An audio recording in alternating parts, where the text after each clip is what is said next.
And just to get really, really tactical here as we kind of near the end. So if I'm a health plan, or you're talking to a bunch of health plans, obviously.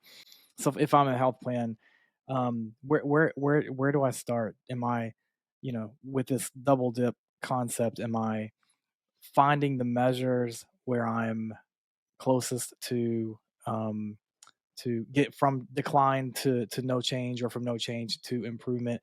Those are the measures I'm focusing on, and then within those measures, I'm digging in to understand which members in those denominators have social risk factors, if I can possibly do that, and I'm understanding their barriers, and focusing on that in those specific members in those specific measures. Is that right? Or is there?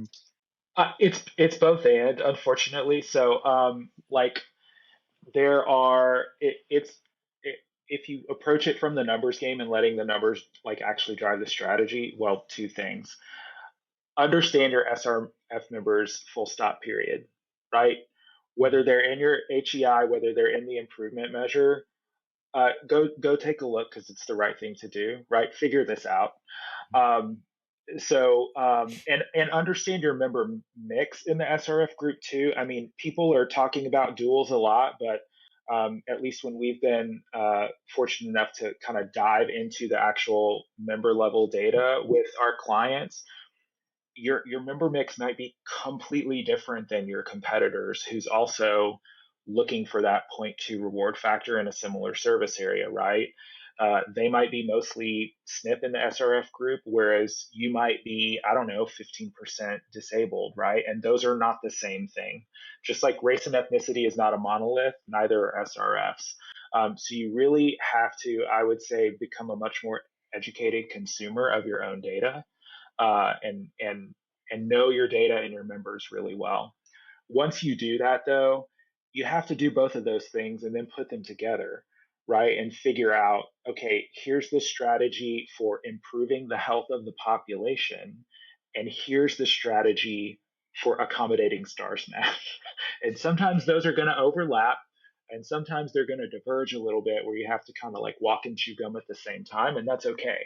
That's kind of my long-winded answer for that. But Brendan, what do you think? No, I think that made a lot of sense, Nate. And I think one of the most important things to do is you need to make sure that everybody understands the improvement measure and the health equity index in some way. Um, Not everyone needs to be super in the weeds with it and understand what 50% of the national median means, because I barely do, and I hate saying that phrase, but that's the phrase that CMS chose. But everyone at least needs to understand, hey, here's why we're doing what we're doing. It's the right thing. It drives our performance, and in higher stars performance leads to better benefits, better quality of care for the members that we're caring for. I do also kind of want to steal your wording there, Nate, about the monolith of SRF. One of the things that I've been trying to really wrap my hands around and think about a lot, and I've said this in public comments to CMS, as we think about the permanently disabled flag within the Health Equity Index.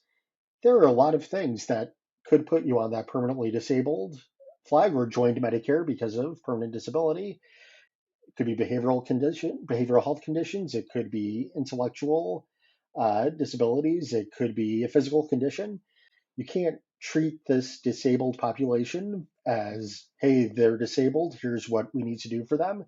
So knowing who your partners are in the community, knowing what providers have experience with different types of conditions, and then knowing where those members sit is a real large piece of the strategy, and something that I think is getting slightly overlooked in all of this.